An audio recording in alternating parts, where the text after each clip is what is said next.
In the beginning, nothing existed, only darkness and silence. There were only the creators, the heart of sky and the heart of earth. Suddenly came dawn, and there was clarity. Land appeared with its mountains and trees. Right away, the animals were created, all types of animals. And it was said they had to worship the gods, but they were not capable of speech. Thus were the first humans created, and they were made of mud. But these people were not well. They had no feelings and no understanding, and did not praise the gods. They had no strength and were unable to move. So the gods destroyed these people by means of a great storm. In their second attempt, the gods made man out of wood. From wood, they carved its face. From wood, they made its flesh, and it looked like a human being. They reproduced and populated the earth with sons and daughters. But the beings of wood walked without direction. They cut down the trees, they killed the animals, and they destroyed their environment. They had no soul or understanding. They were destroyers and did not praise the gods. So death was brought upon them.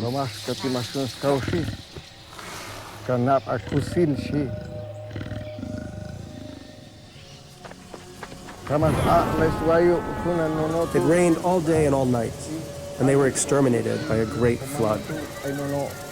On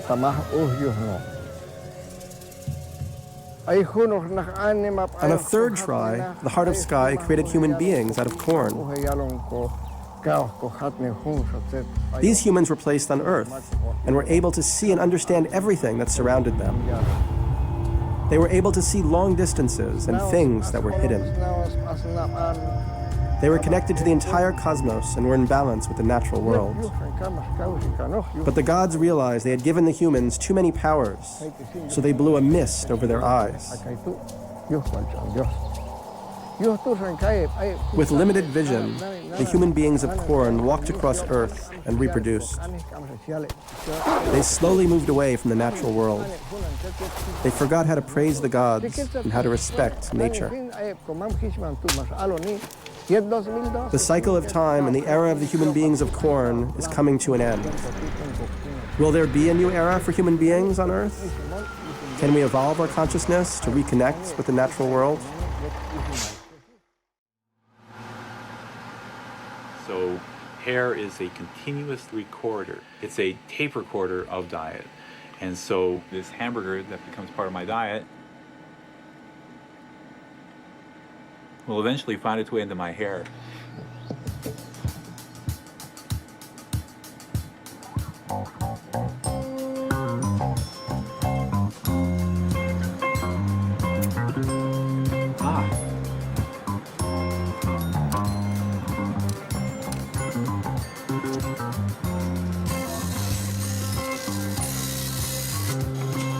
There it is. There it is. See that big red one?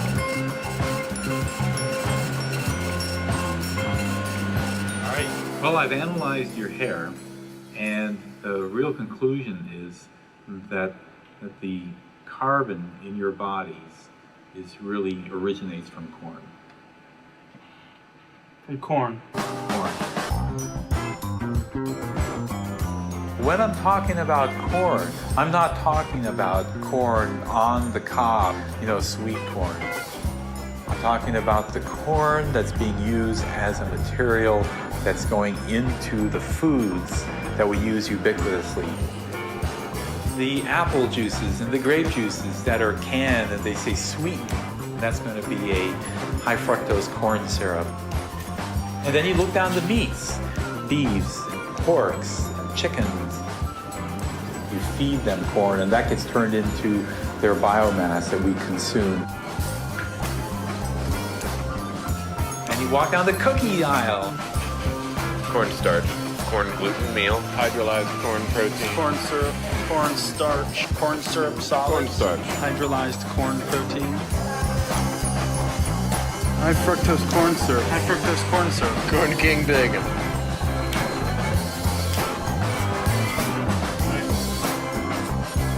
For Americans that I've run the isotope analysis on, those numbers are showing this huge weight of the influence of corn.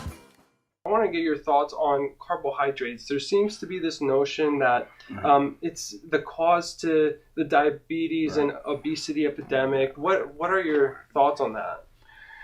One of the most pernicious trends in sort of modern nutrition is this low carb foolishness. People think that they're actually doing something that's good for them by going low carb, but they aren't, because our bodies need carbs. Every day, 25% of the energy you burn is used up by your brain alone. The human brain only weighs 3 pounds, but uses 25% of the energy we burn every day. And it's all in the form of sugar. So, carbohydrates, glucose, that's what the brain uses. Right. And that's why when people who have diabetes, if their blood sugar level goes too low, they will go into a coma because the brain cannot function without it. So our bodies are designed to utilize starch, utilize carbohydrates. The fact is that human beings are so adapted to a starch-based diet that we actually have 6 times more starch-digesting enzymes than any other primate. It's true that if your insulin levels are constantly elevated, it prevents your body from burning fat. When you actually look at what most Westerners are eating, they're eating refined carbohydrates that are loaded with grease. So the brain is craving carbohydrates because that's what it needs to run itself on. And it tells us, hey, go eat, go stoke up on some carbohydrate. But what do? We go out and we eat something like a donut, which is white flour and grease, and insulin level, sugar level spikes, insulin goes up, sugar level goes down, and then suddenly we find ourselves hungry again. And instead of eating the high starch foods that our brain really and our body really want, we're eating proportionately more grease, which ends up going straight into our fat cells. So again, that promotes weight gain. And so what some, again, very poorly informed individuals have suggested is that, oh, well, if you eliminate the carbs, it'll help you burn weight. And that's true to an extent, because it kind of puts the body on a starvation economy, and you have to burn protein, and which is, again, very stressful from a metabolic standpoint. And studies have shown over time that low-carb diets are associated with higher risk for chronic disease, poorer performance on tests of mental function, which makes sense because you're not giving the brain what it needs. And it also is associated with a greater risk of all-cause mortality. When patients ask me about these low-carb diets, I'm like, okay, yeah, maybe you'll lose some weight, but what's the point of leaving a thin corpse? Many years ago, our client was the Beechnut Packing Company. We made a research and found out that the American public ate very light breakfasts of coffee, maybe a roll, and orange juice.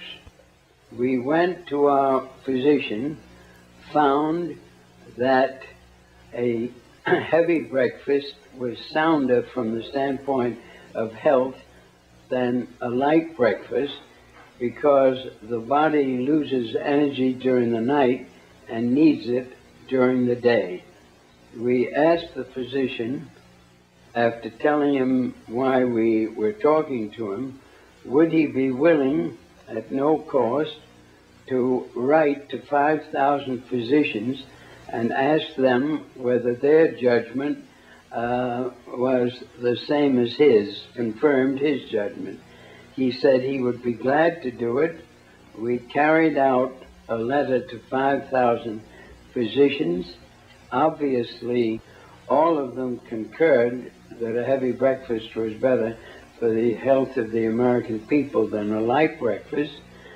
That was publicized in the newspapers throughout the country had headlines saying 4,500 physicians urge heavy breakfast in order to improve health of American people. Many of them stated that bacon and eggs should be embodied with the breakfast, and as a result, the sale of bacon went up, and I still have a letter from Bartlett Arkell, president of Beach Nut Packing Company, telling me so. There's been a history of enthusiasm for protein in the nutrition world. A century ago, the protein requirements were more than twice what we know them to be today. This enthusiasm peaked in the 1950s, and with the United Nations identifying protein deficiency as a serious, widespread global problem. There was a protein gap that needed to be filled. This was certainly convenient for the U.S. dairy industry, who could dump their post-war surplus of dried milk onto the Third World, rather than having to just bury it. But this led to the great protein fiasco. There was a disease of malnutrition called kwashiorkor that was assumed to be caused by protein deficiency, famously discovered by Dr. Cicely Williams, who spent the latter half of her life debunking the very condition that she first described. Turns out there's no real evidence of dietary protein deficiency. The actual cause of kwashiorkor remains obscure, but fecal transplant studies suggest changes in gut flora may be a causal factor. How could the field of nutrition have gotten it so spectacularly wrong? A famous editorial about the profession started with these words: "The dispassionate objectivity of scientists is a myth. No scientist is simply involved in the single-minded pursuit of truth. He or she is also engaged in the passionate pursuit of research, grants, and professional success. Nutritionists may wish to attack malnutrition, but they also wish to earn their living in ways they find congenial. This inevitably encourages researchers to make a case for the importance of their own portion of the field and their nutrient, which was protein." Science eventually prevailed, though, and there was a massive recalculation of human protein requirements in the 1970s, which at the stroke of a pen closed the so-called protein gap, and destroyed the theory of this pandemic of protein malnutrition. Infant protein requirements went from a recommended 13% of daily calories down to 10%, then 7%, and then down to 5%. However, to this day, there are still those obsessing about protein. Those promoting Paleolithic diets, for example, try to make the case for protein from an evolutionary perspective. Okay, so let's ask the question: what is the perfect food for human beings? The food that was fine-tuned just for us over millions of years to have the perfect amount of protein? Human breast milk. If high-quality protein was the nutrient among nutrients, helping us build our big brains over the last few million years, one would expect that importance to be resoundingly reflected in the composition of human breast milk, especially since infancy is the time of our most rapid growth. But this is patently not the case. Human breast milk is one of the lowest protein milks in the mammalian world. In fact, it may have the lowest protein concentration of any animal in the world, less than 1% protein by weight. This is one of the reasons why feeding straight cow's milk to babies can be so dangerous. The protein content in human milk is described as extremely low, but it's not low at all. It's right where it needs to be. That's the natural, normal level for the human species, fine-tuned over millions of years. Adults require no more than 0.8 or 0.9 grams of protein per healthy kilogram of body weight per day. So that's like your ideal weight in pounds multiplied by 4 and then divided by 10. So someone whose ideal weight is 100 pounds may require up to 40 grams of protein a day. On average, they probably only need about 30 grams a day, which is 0.66 grams per kilogram, but we say 0.8 or 0.9 because everyone's different and we want to capture most of the bell curve. People are more likely to suffer from protein excess than protein deficiency. The adverse effects associated with long-term high-protein diets may include disorders of bone and calcium balance, disorders of kidney function, increased cancer risk, disorders of the liver, and worsening of coronary artery disease. Therefore, there's currently no reasonable scientific basis to recommend protein consumption above the current recommended daily allowance due to its potential disease risks. In this video, I'm going to address several scientific notions around sugar. Let's start with the chemical composition of sugar. What we call table sugar or refined sugar is sucrose, saccharose. It has a sweet and nice flavor. Sugar is extracted from some plants, mainly from sugar cane and sugar beet, and also from sugar maple, date palm, pineapple, and other plants. Sugar is a disaccharide composed of glucose and fructose.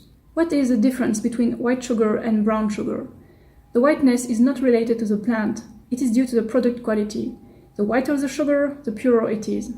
The darker the sugar, the more coloring matter, caramels, and traces of mineral salts and vitamin it contains. Hence, the common and incorrect idea that it is more natural and healthier. Indeed, these mineral salts and vitamin are present in insignificant amounts for the human body. The near absence of micronutrients in sugar is not an issue, and nobody eats only sugar in a day. The other foods that we eat provide us with the minerals and vitamins we need. Is sugar acidic? It is often said that refined sugar is acidic in alternative groups. Is it true? There is a scientific criterion that determines the potential renal acid load of foods, whether it is acidic, neutral, or basic. This is called the PRAL index. A study allows the assessment of dietary effects on acid-base balance. Foodstuff with a negative value exert a base effect, and foodstuff with a positive value an acid effect. Neutral foodstuff is labeled with N. So it has been determined that sugar is neutral, it is not acidic. Sugar is made of carbohydrates, which are atoms of carbon, oxygen, and hydrogen. Carbohydrates contain hydrogen and oxygen in the same proportion than water, 2 for 1. Hydrogen is neither acidic nor basic. Oxygen is neither acidic nor basic. That's why sugar is chemically neutral. Whoever said that sugar is acidic does not have scientific knowledge. Protein is made of amino acids, which are acidic. The most acidic amino acids are those that contain sulfur and are widely present in animal products. Is sugar a drug? Doctors speak about sugar in an interesting article published in The Guardian. Hisham Ziauddin, a psychiatrist at the University of Cambridge, said that the rodent studies had been misunderstood by the authors, and added that a review of the matter, he co-authored last year, did not support the idea that sugar was addictive to humans. This is what he said: the rodent studies show that you only get addiction-like behaviors if you restrict the animals to having sugar for 2 hours every day.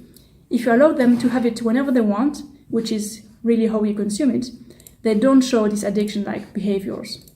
What this means is that the combination of that particular kind of intermittent access and sugar that produces those behaviors.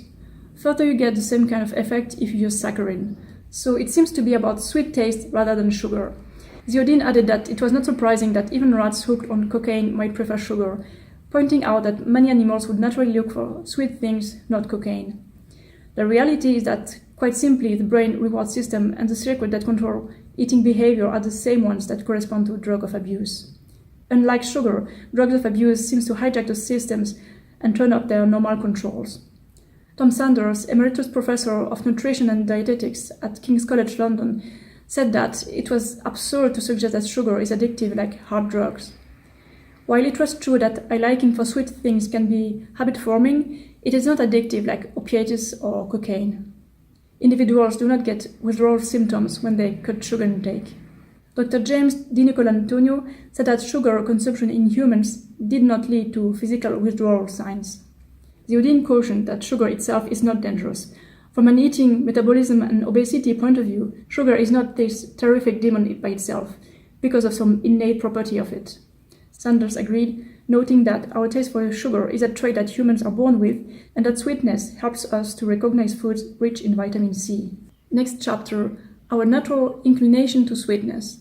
The strong link connecting taste with emotion and drive has to do with our evolution.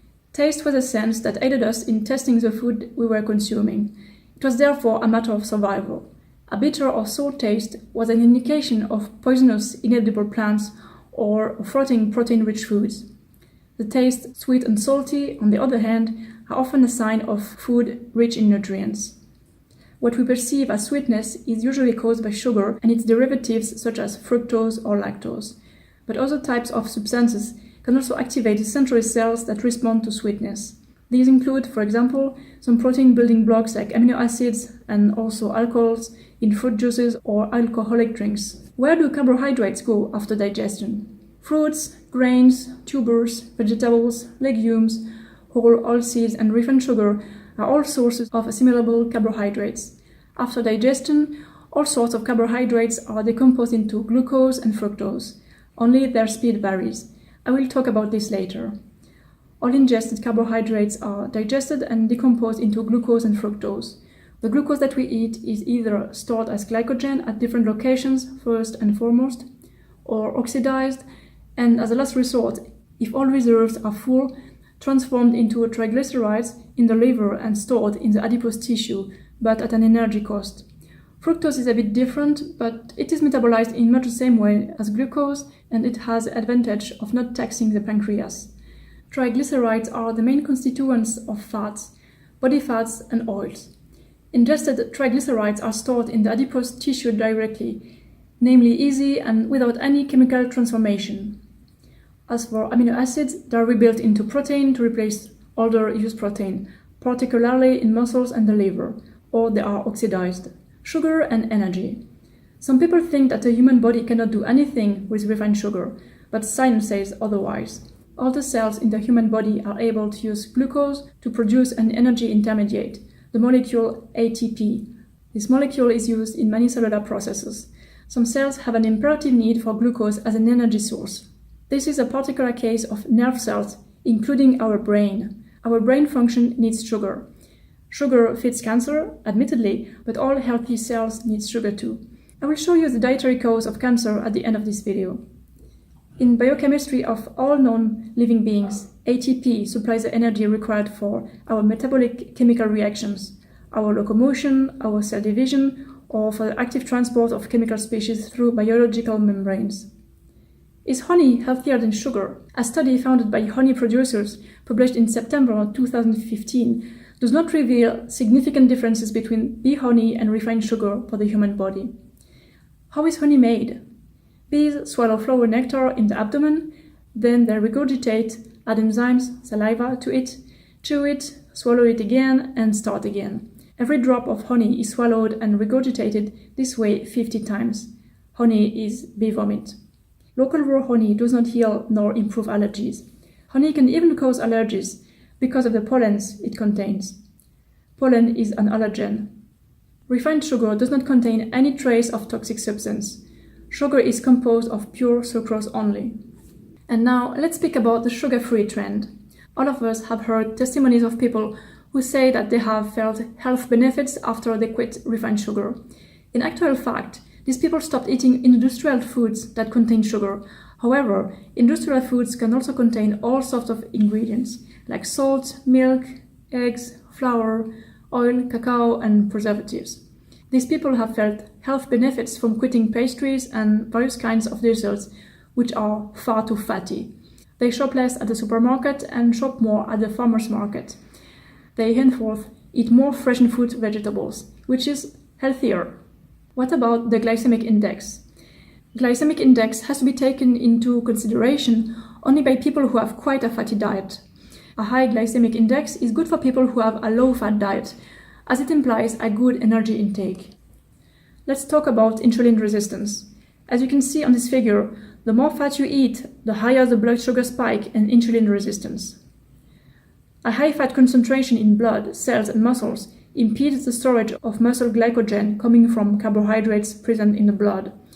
The fat excess usually leaves the blood within 48 hours, depending on the fat type.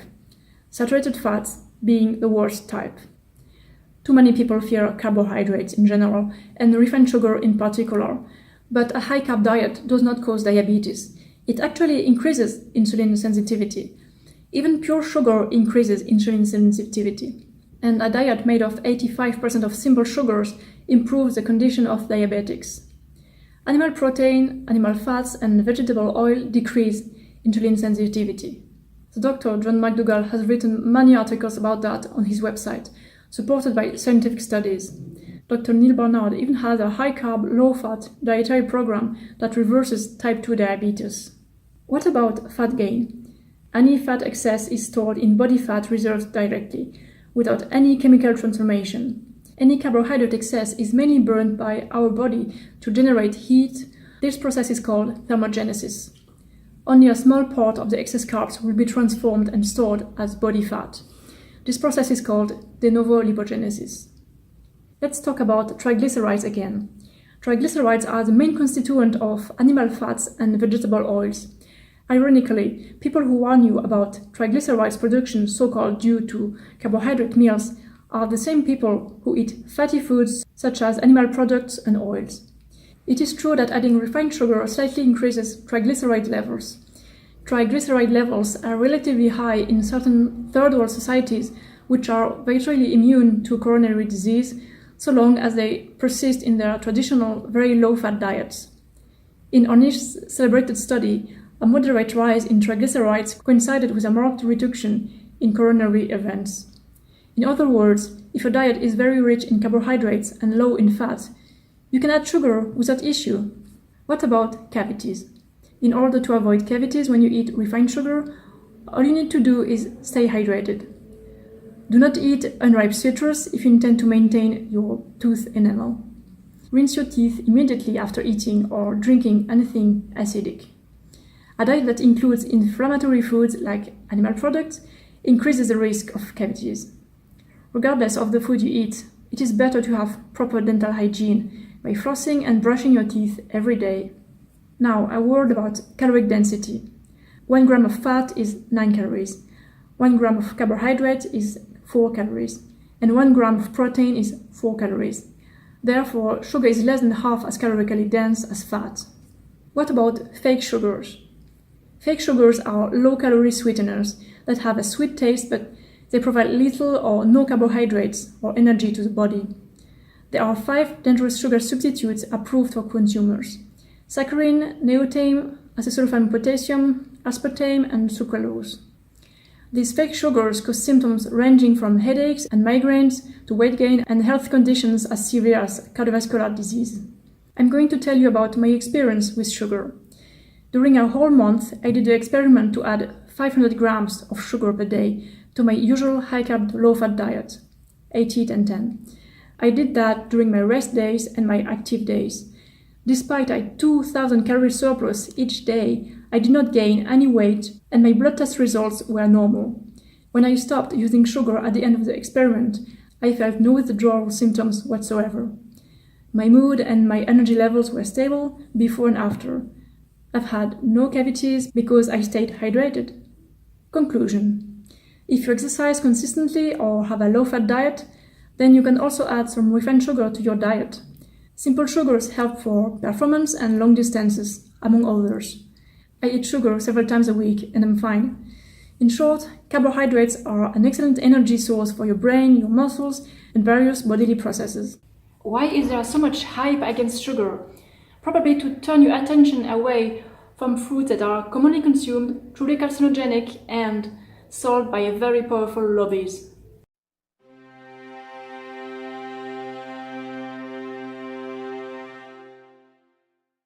Hey folks, Dr. Mike here for Renaissance Periodization. Sugar is bad for you. Wait, is it? Or is that, as Arnold would say, bullshit? Sugar isn't bad for you. Sugar is bad for you is bullshit. Let's take a look at why. Few people who make the claim that sugar is bad can actually chemically define what sugar is. Profoundly few, a tiny fraction.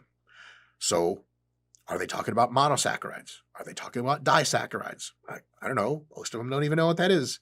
Are they talking about any of the following sugars that are very common? Glucose, fructose, galactose, sucrose, lactose, maltose? What the fuck is maltose? Who knows? People who say sugar is bad for you almost always don't, which is a bad sign. How many people are against galactose? People will be like, fructose, man, fucks you up. Glucose is bad for you, bro. It destroys your kidneys. Galactose is like the name of a overlord from space. Galactose. Skyscraper. Shit like that. Nobody knows what the fuck lactose is. Why not? It's a sugar. Shouldn't it kill us all also? Interesting. Another problem. Almost all the people who say sugar is bad for you, I take that back. Half. Because the other half are insane keto zealots, low-carb insanity people. And this one half is sugar is bad, but they still eat whole grains. Well, whole grains, the carbohydrate component, is almost always eventually starch. And starch breaks down in the blood into, drumroll, glucose, the fastest digesting of all sugars, the one that has the biggest effect on your insulin. Yahoo, folks. So then starch is also bad? So then all grains are bad? Some people are on that wagon, going straight to hell. But a lot of people are like, wait, hold on. I don't even know what I know anymore. Right? So maybe it's just some sugars, maybe not all of them. Well, fructose is definitely the most vilified, but even that's not bad for you unless the quantities are massive and wildly unrealistic. And that's like the worst one. So all of a sudden, the worst one isn't that bad. We have a problem. Maybe sugar isn't actually bad for you. Now, why do people think sugar is bad for you? I promise it's not for no reason, right? It's like someone who is afraid of dogs often has like a decent, not always, often has a decent reason. Here's the thing. Just like people who've been bitten by dogs have a sort of legit understandable reason why they fear dogs, people have an understandable reason why they think sugar causes health problems. Because a lot of the people they've seen in life who eat a bunch of sweet treats tend to be overfat and unhealthy. And they've even had some instances in their life, perhaps, maybe even currently, where they were or are eating lots of sweet treats, and they're less healthy than they used to be and fatter than they used to be, and they're like, duh, it's the sugar. It's totally believable. However, almost always, what people are doing is two things. One, the sugar just it's so tasty that it just lets them eat so many calories that they eat more calories than they burn. And that's the real thing, that if you do it over a long time and you don't train with weights, you end up getting overfat and metabolically unhealthy. It's the extra calories from the sugar. It's not the sugar itself, right? It's like someone dies from being overworked in some kind of crazy like prison labor camp or something. You're like, what's the last thing he was doing? Like he was walking with like a pile of, like tree branches they had him chop, and he just died right there. Be like, it's the walking that did it. Walking kills. Like, it's all the physical activity summed up, minus no food, minus no rest. That's the imbalance there. And it doesn't matter if he was walking or if he was sitting down or if even he was laying and fell asleep. You imagine like he died in a sleep. You're like, sleep's a fucking silent killer, bro. Like, I don't think that's what it is. So it's not the sugar itself that's getting you into deep shit. It's the fact that sugar is so easy to eat. If you eat a lot of it, it often gets you calories up so high that there's way more calories than you burn. You accumulate fat. That leads to metabolic dysregulation and all those other bad things, and then poor health. That's reason number one. Reason number two is when people say, oh, it's the sugar that got me fat, they usually think they mean sugar, but a lot of times it's not just sugar. Name a sugary food that you love that you know is bad for your health and has potentially get you fat. I promise you there's a very good chance that the foods you name also have lots of fat in them.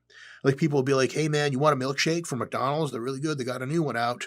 It's cappuccino flavor. They're like, oh yeah, man, I can't have sugar. Like, oh, right on. Do you want like the 80 grams of fat in that thing still? Like, oh, well, also fat. So donuts, chocolates, cakes, ice creams. Did I mention donuts? They are all stuffed with sugar for sure, but also a crap load of fat. What is just sugar? Like pixie sticks?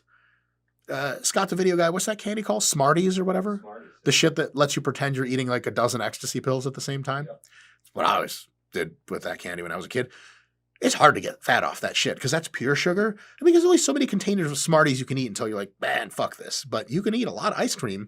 The fat plus the sugar really makes it super tasty. You super crave it even more. And then it's also super high calories because fat is a ton of calories. It's the fat plus the sugar that does most of the work. So yeah, sugar can be super tasty and make you go over calories just by itself. But a lot of times, fat really helps. And another way to sort of demonstrate that is like, well, fruit has tons of sugar. And a lot of people highly erroneously are like, well, I don't eat fruit because of sugar. Show me somebody that got fat and unhealthy off of eating fruit. Can you imagine?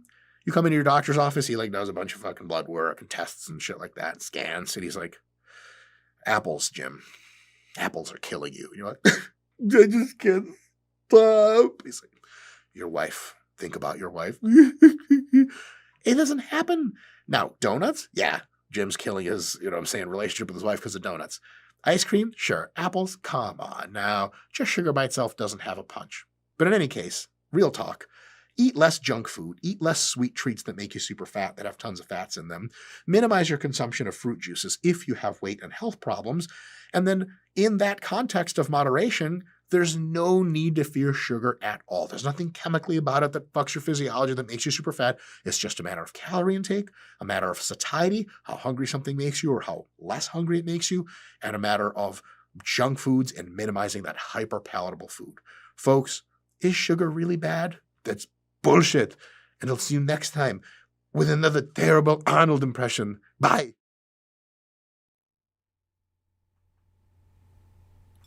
Studies dating back nearly a century noted a striking finding. If you take young, healthy people and split them up into two groups, half on a fat-rich diet and the other half on a carb-rich diet, within just 2 days, this is what happens.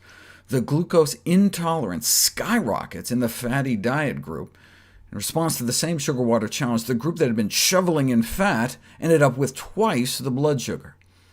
As the amount of fat in the diet goes up, so does one's blood sugar spikes. It would take scientists nearly 7 decades to unravel this mystery, but it would end up holding the key to our current understanding of the cause of type 2 diabetes. When athletes carb load before a race, they're trying to build up the fuel supply within their muscles. They break down the starch into glucose in our digestive tract. It circulates as blood glucose, blood sugar, and is taken up by our muscles to be stored and burned for energy. Blood sugar, though, is like a vampire. It needs an invitation to come into our cells, and that invitation is insulin. Here's a muscle cell. Here's some blood sugar outside, waiting patiently to come in. Insulin is the key that unlocks the door to let sugar in our blood enter the muscle cell. When insulin attaches to the insulin receptor, it activates an enzyme, which activates another enzyme, which activates 2 more enzymes, which finally activates glucose transport, which acts as a gateway for glucose to enter the cell. So insulin is the key that unlocks the door into our muscle cells. What if there was no insulin, though? Well, blood sugar would be stuck out in the bloodstream, banging on the door to our muscles, and not be able to get inside, and so with nowhere to go, sugar levels would rise and rise. That's what happens in type 1 diabetes. The cells in the pancreas that make insulin get destroyed, and without insulin, sugar in the blood can't get out of the blood into the muscles, and blood sugar rises. But there's a second way we could end up with high blood sugar. What if there's enough insulin, but the insulin doesn't work? The key is there, but something's gummed up the lock. This is called insulin resistance. Our muscle cells become resistant to the effect of insulin. What's gumming up the door locks in our muscle cells, preventing insulin from letting sugar in? Fat.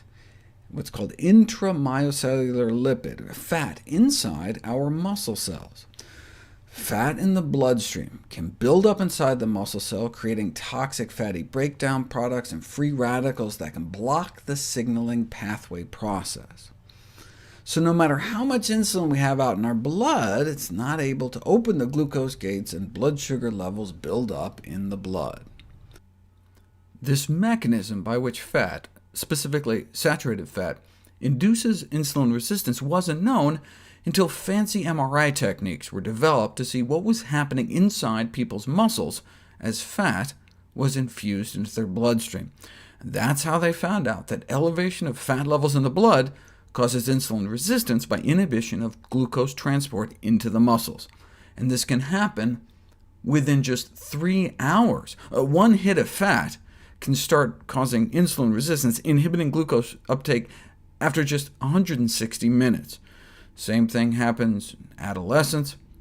You infuse fat into their bloodstream, it builds up in their muscles and decreases their insulin sensitivity, showing that increased fat in the blood can be an important contributor of insulin resistance. Then you can do the opposite experiment. Lower the fat in people's blood, and the insulin resistance comes right down. Clear the fat out of the blood, and you can clear the sugar out of the blood. So that explains this finding. On a high-fat diet, the ketogenic diet, insulin doesn't work as well. Our bodies are insulin resistant. But as the amount of fat in our diet gets lower and lower, insulin works better and better. This is a clear demonstration that the sugar tolerance of even healthy individuals can be impaired by administering a low-carb, high-fat diet. But we can decrease insulin resistance, the cause of prediabetes, the cause of type 2 diabetes, by decreasing saturated fat intake. I can't keep my weight down. You got low at one point, right? 240, 275 right now. It's probably pasta. I love that Joe takes the first fucking guess. It's probably pasta. That's not wrong. Like, if you had to line up a bunch of high palatability, high calorie density foods and like mug shots and some shit, you're like, that pasta motherfucker, I've seen his face before. And he's like, I wasn't there at 9:58 p.m. on a Tuesday. It wasn't me. And you're like, shut up.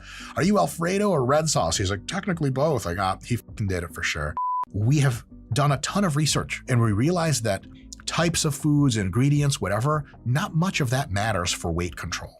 What matters are primarily two factors: the palatability of food, how tasty it is, and the calorie density of food. So what happens when you take high calorie density and fucking tasty as shit, you put them together, you get burgers, pizza, pasta, ice cream, potato chips, and everything else that they call obesogenic food. I just want to give you my point of view on how things I think should be done. I've been at this for 44 years, so I've gained a little bit of experience in trying to help people. Some of you who don't know, I'm a medical doctor. I'm a board-certified internist. My life was changed between 1973 and 1976 when I was a plantation doctor on the Big Island of Hawaii. Back then, I was taking care of 5,000 people on a sugar plantation. And what I observed is those people who were living on rice, it happened to be white rice, but those living on rice were always trim, healthy, hardworking into their 80s and 90s. And then when these old Filipinos, Japanese, Chinese, and Koreans who had learned a diet in their native country of rice and vegetables, no dairy, and very little meat, when they had kids and grandkids in Hawaii, on the Big Island of Hawaii, the kids and grandkids, they were influenced initially by Texas Drive-In and then later on by McDonald's. And the children got fatter and sicker, and the grandkids got as fat and sick as everybody else. So I learned that between 1973 and 1976. And then I found out over the next few years that if you stop doing the things that make people sick, they get well. And I started a practice in about 1977 based on food, and here I am today doing the same thing. I'm a medical doctor who's taking care of people, the primary principle being food. One thing I think we can all agree upon is that we have to eat. Nobody has a problem with that. The other thing I think we can agree on is the reason we eat. The reason we eat is to get energy. It's not to get protein or vitamin C or dietary fiber. The reason we eat is to get energy. That's what people need. And there are three potential sources of energy that you can get from food. Protein, which is rarely used as energy. It's usually used to build things. You can use protein for energy under desperation. You could do that, say, if you're starving to death, or if you're doing something ridiculous like following the Dukan or Atkins diet. Then the body will resort to burning protein. But otherwise, it doesn't burn protein. It just dumps the excess protein you eat in through the kidneys and out into the toilet. The other potential source of energy is fat. And fat is the storage form of energy. It's supposed to be the metabolic dollar that's stored for the day when no food is available. However, that day hasn't come. But it may, and some of you have been working really hard to prepare for that day, I understand. So you can get energy from fat But the primary source of human energy, the energy that's best and most efficiently and intended to be burned primarily by the human body, is carbohydrate, sugar. There is a correct answer to the question, what are people supposed to eat? And everybody should know that answer. It shouldn't be something we're discussing here today. Every kindergartner, every grade school student, every college student, every medical student, when asked the question, what does the human being eat? The answer should be a very clear answer. What are people supposed to eat? But nobody seems to know. You know, you can eat all meat, you eat paleo, you eat, there's all kinds of answers. There's not all kinds of answers. There's one answer as to what people are supposed to eat. And I'm going to share with you what I believe that answer is. I believe that you are a starch eater, and once you believe that, I know what will happen to you. Everything will work the way it should. Until you believe that, you're going to have problems. I received a letter from a friend. She sent me this letter, and she said, what I love best about your focus on starch in this lecture right here, is that it's much simpler for me to understand than focusing on carbs, proteins, and fats. I know what a starch is. I can recognize that food easily, and I can grow starchy foods in my gardens. But how do I grow a protein, a carb, or a fat? Those explanations were always too far removed from what I see on my plate. You need to understand this terminology. You need to be able to focus on what you're supposed to do to take proper action. You're supposed to eat starch. You're designed as a starch eater. The tip of your tongue tastes with pleasure sugar. That's the only calorie that the tongue tastes with pleasure. It tastes fat. But if you can recognize fat, then you're likely to be a thin person. If your tongue is not sensitive to fat, then you're likely fat. So the only pleasurable calorie the tongue tastes is sugar, which is starch. My cat Einstein, however, if you check his tongue out, he has taste buds for amino acids, proteins. He has no taste buds for sweet. That's because starch is not his diet. His diet is meat. The body is designed anatomically, physiologically to survive in its best health, and so one of the ways to survive best is to be drawn to what is right and to be rewarded by doing the right thing. Starch is clean. It has virtually no cholesterol. It's low fat. 1 to 8% of the calories are fat. It's clean in terms of microbes. Always it's a plant that's identified with these organisms, but plants will not grow any of these organisms at all, ever. They're contaminants from animals. These are animal-derived organisms. They always come from animals, never from plants. But the plant is always identified in the press so that you believe there's nothing safe to eat. You read the story, say, about the cantaloupes that are infected with listeria in Europe, and then a couple months later somebody says, oh, by the way, that was caused by a cow walking through the field making doo-doo all over the plants. Or some farm worker making doo-doo on your tomatoes or something. It always comes from animals. And the reason that these animal-derived viruses, bacteria, prions, parasites are a threat to you is because you're an animal. So it could cross the systems easily. Whereas the plant kingdom is so different from the animal kingdom that you can't catch plant diseases. None of you have friends with tobacco mosaic virus or Dutch elm disease or aphids because your systems are so different. So when anybody tells you that there is an infection in your broccoli or garlic or tomatoes, you look where the poop is and you will find out where it came from because that's where it always comes from. So starches are clean. They're also clean in chemicals, but most of you understand about the food chain, how you biomagnify environmental chemicals because they're fat soluble. And so the top of your food chain, which is your animal foods, are going to be loaded with DDT, PCB, heptachlor, etc. So if you want clean food, you eat starches is what you do for your energy. Starches are also complete nutrition. They're loaded with protein. The most rapid time of growth in your life is when you're a baby. That diet ideally is breast milk, which is 5% protein. Sweet potatoes are 6%, rice is 8%, potatoes are 10%, beans are 28%. In other words, starches are loaded with protein. You'd never have a problem with protein. The protein needs of human beings are so low that it shouldn't even be considered as a nutrient because it's impossible to reach that low level based upon natural plant foods, starches. But industry and the public focuses on protein because because of unique positioning that industry does. It picks one of its nutrients in its product and it advertises that nutrient so that calcium has become synonymous with dairy, yes, and protein is synonymous with meat, and iron synonymous with beef, and so on. Omega-3 fats are synonymous with fish.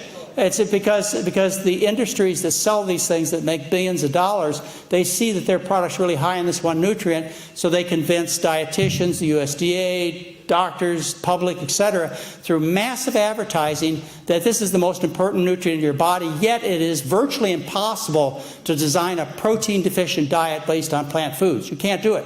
Our needs are so low. All right, so how complete are the nutrients in plants? This study published in 1928 in the Biochemical Journal by a guy named Kahn. He took a 28-year-old woman and a 25-year-old man who were marathon runners, and he housed them in a situation where he could control all the food, and what he fed them was potatoes. And he watched them for 6 months. They had to add a little oil to the diet because this man and woman got too thin because they were physically active. They were runners. So he added oil, which diluted the nutritional content of the potato. Oil has no protein, vitamins, minerals, etc. It just diluted the nutritional content of the potato. When you read this study, it'll be the first thing that comes up on Google when you type in all potato diet and Kahn, K-O-N. When you read this study, you'll find two statements at the end that I think are profound. One is there was no desire for change. They did not tire of the all potato diet. I can relate to that. My favorite food when I was growing up was mashed potatoes, peas and corn, and a brown gravy. Of course, the brown gravy today is a lot different than brown gravy back then, but it was still one of my favorite foods. I could live on an all-potato diet. And the other thing you'll read at the end of this paper is that they were in excellent health, deriving their nutrients and their protein from potatoes alone, published in 1928. That, I'm sure, doesn't surprise a lot of you. Okay. Now let me talk to you about why I know that we should eat a starch-based diet. It's because we always have.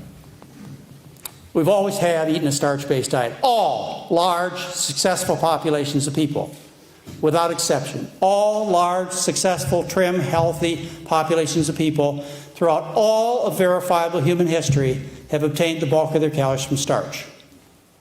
Okay, let's go over it again. All large, successful populations of people, no exceptions. I mean, if you have an exception, tell me. I've been talking about this for several years, and so far I've heard of no exceptions. Oh, Eskimos. All large, successful populations of people. The Eskimo is a primitive population, a small band of people. You know, they're living on the extremes of the environment on the Atkins diet for 7 months of the year. Throughout all of verifiable human history, have obtained the bulk of their calories from starch. That's just the way it's always been. For 14,000 years, 50,000 years, 105,000 years, 250,000 years. I mean, we have evidence going back a long time. Like, for example, you have this particular structure that was found in the center of the village, in a village that was discovered near the Dead Sea. And the purpose of this was to store the barley, which is the primary source of nutrition in the Middle East, at least 11,000 years ago. The Middle East, that area of the world, was known as the bread basket because they lived on barley and wheat. The Aztecs and the Mayan civilizations lasted between 800 and 1,300 years. These are known as the people of the corn. Yeah, they lived on corn. That was their diet, was corn, and a few vegetables and a couple human hearts here and there. In millet, in Africa it was millet. In Asia it's been rice. In Egypt, wheat, barley. In South America, potatoes. The Incas lived on potatoes. In Peru today, there are over 400 different species of potatoes known, and they are still potato eaters in Peru. The Incas lived on potatoes until they went to battle, and then they switched to quinoa because they thought it would give them more strength. In ancient villages, populations in the Andes, they prepared freeze-dried potatoes for times when things were difficult. They would take the potato, harvest it at night because they were in the mountains. It would freeze in the daytime. it would dry, and they made freeze-dried potatoes called chuño, which they would store for as long as 10 years in dry places. And so when times are tough, the village survived on freeze-dried potatoes thousands of years ago. If you look around the world, you'll find in various populations throughout history, and even today, about half the world still lives on starch-based diets, you will find that all large, successful populations of people have lived on starch-based diets. That is a very good argument as to why you're a starch eater. But that's not what archaeology says to some people. Some people say, no, we were hunter-gatherers with an emphasis on hunting. Especially the paleo people tell you this. And I've written some critiques about the paleo diet that you might be interested in reading from my website. But the reason old ancient archaeologists, those living 70 years ago, 150 years ago, the reason they considered us hunter-gatherers with an emphasis on hunting is they went to the village, dug around the fire pit, they found bones and stone tools and cut from the stone tools on the bones, and that's why they said that we were basically meat eaters. They found no orange peels after 50,000 years, no corn husks, no potato peels, and that is why you look at the scientific research and discussions among archaeologists, that's why they made such a huge mistake, is because they looked at the bones and tools. Modern archaeology is more sophisticated, and they look for other details in these sites that would indicate more reliably what we used to eat. Like, for example, in this population in East Africa, in Mozambique, they dug around the village site, which was dated to 105,000 years ago, and what they found were these. You know what these are, right? Starch granules. They're starch grains, they're amyloplasts. And that's what they found. Concluding that people 105,000 years ago lived on starches.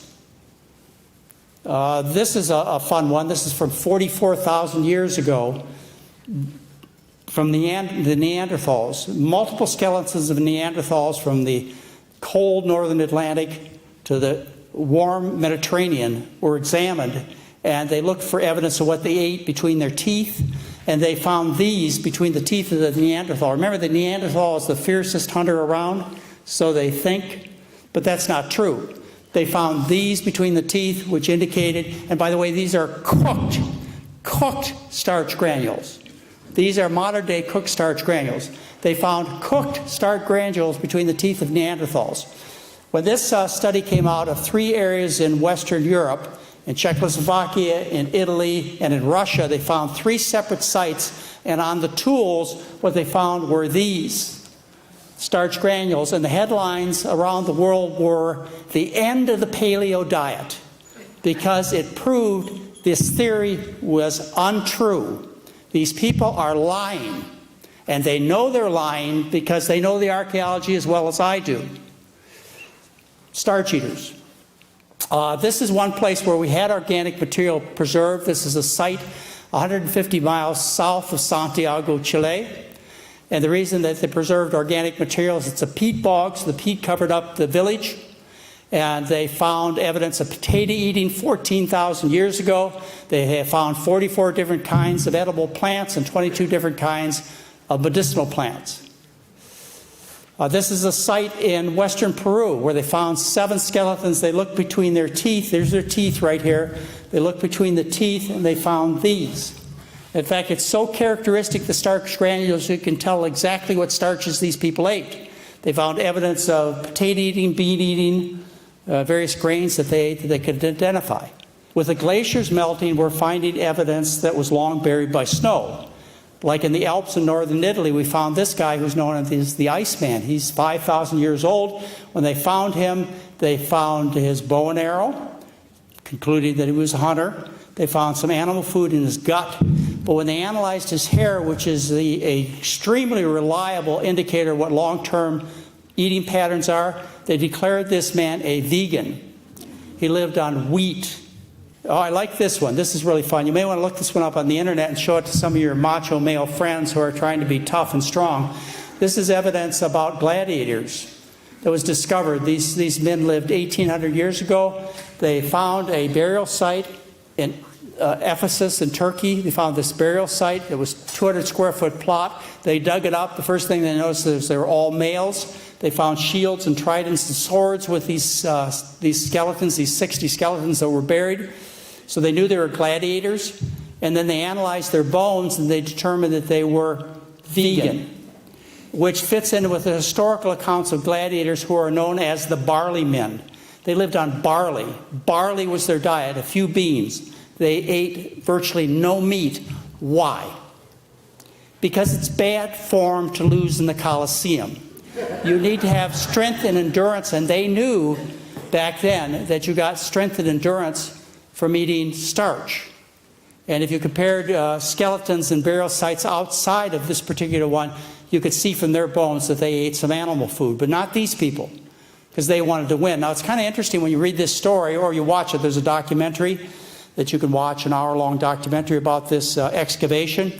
And what the archaeologists say is that this is the first evidence that we have that gladiators were obese. Now, why did they say that? Because everybody knows starches make you fat, and they had concrete evidence these people lived on starch.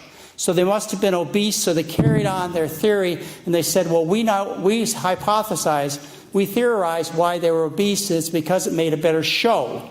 If you took obese men and put them in the arena, you could cut them and they would bleed and the show would go on without them dying. Well, you know, I went looking for obese gladiators. And I could find mosaics from 1,800 years ago, and these are some of the mosaics that I found. This guy's kind of big, but I think these are muscles. I couldn't find any obese gladiators. Not a one. I have no doubt that these men lived on barley, though, because they wanted to win. The Roman soldiers asked their leaders to take meat out of their diet before battle. Why? They wanted to win. And the greatest conquests in the world were accomplished by men who were fueled by starch. Like Alexander the Great conquered the known world on corn, not maize. Corn is wheat, barley, and rice and other grains. Conquered the known world on starch. And Genghis Khan did the same thing. His army conquered the known world on starch. Now, when I wrote that, I published a book this year called The Starch Solution. I know that's a suicidal title, but I just wanted to take everything and throw it on the table to win and lose. So when that book went out, somebody wrote me and said their wife read the book and she got out through the first 20 pages and then she ran across the comment I made that Genghis Khan's army lived on starch. And she said, well, that's not true. Everybody knows they lived on yogurt and other dairy products and meat. And I said, that's not true. If I prove to your wife it's not true, would she finish the book? So I sent her this article, which is an article that studied the remains of people at that particular area of the world in the time of Genghis Khan. And they tell you, according to common opinion, ancient Mongols were mainly meat eaters, sometimes even raw, but that's not what they found. That's not what they found. 50,000 different kinds of plants. 4 major starches in these excavation sites.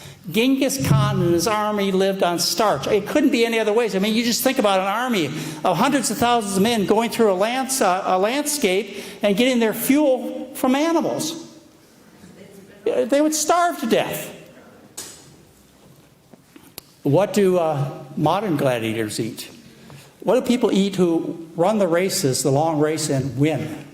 Since 1968, who's won the long-distance Olympic races? The Kenyans and the Ethiopians. And what is their diet? Starch, corn and millet and beans. So even modern gladiators live on starch. So you have these friends at home, men and women, who are trying to build bodies and be really macho. You just tell them the toughest, strongest men and women in the world live on starch. Always have, always will. The president in Washington sends word that he wishes to buy our land. But how can you buy or sell the sky, the land? The idea is strange to us. If we do not own the freshness of the air and the sparkle of the water, how can you buy them? Every part of this earth is sacred to my people. Every shining pine needle, every sandy shore, every mist in the dark woods, every meadow, every humming insect, all are holy in the memory and experience of my people. We know the sap that courses through the trees as we know the blood that courses through our veins. We're part of the earth and it is part of us. Perfumed flowers are our sisters. The bear, the deer, the great eagle, these are our brothers. The rocky crests, the juices in the meadow, the body heat of the pony and man, all belong to the same family. The shining water that moves in the streams and rivers is not just water, but the blood of our ancestors. If we sell you our land, you must remember that it is sacred. Each ghostly reflection in the clear water of the lakes tells of events and memories in the life of my people. The water's murmur is the voice of my father's father. The rivers are our brothers. They quench our thirst. They carry our canoes and feed our children. So you must give to the rivers the kindness you would give any brother.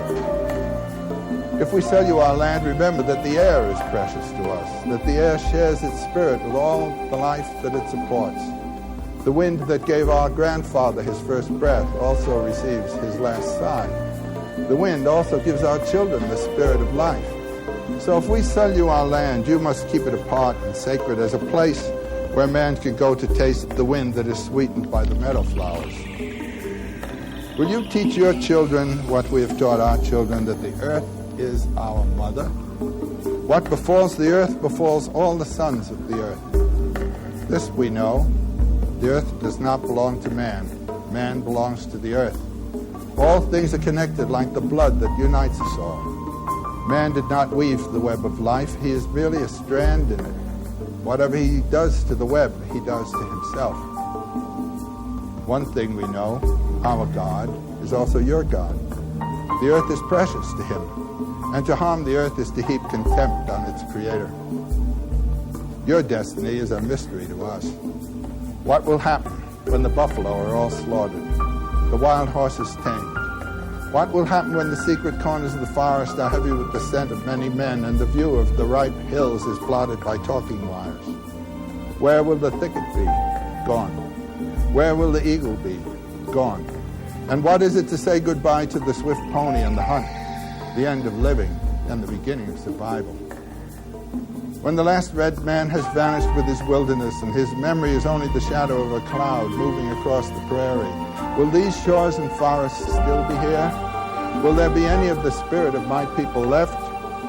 We love this earth as a newborn loves its mother's heartbeat. So, if we sell you our land, love it as we have loved it. Care for it as we have cared for it. Hold in your mind the memory of the land as it is when you receive it. Preserve the land for all children and love it as God loves us all. As we are part of the land, you too are part of the land. This earth is precious to us. It is also precious to you. One thing we know, there is only one God. No man, be he red man or white, can be apart. We are brothers, after all. Okay. Compare that with Genesis 3. And you see what's happening. Furthermore, the land is the Holy Land, and the land where you are, not the land someplace else. Not only the body, but the specific landscape in which the people are dwelling is sanctified in these old mythologies. And you don't have to go someplace else to find the holy place.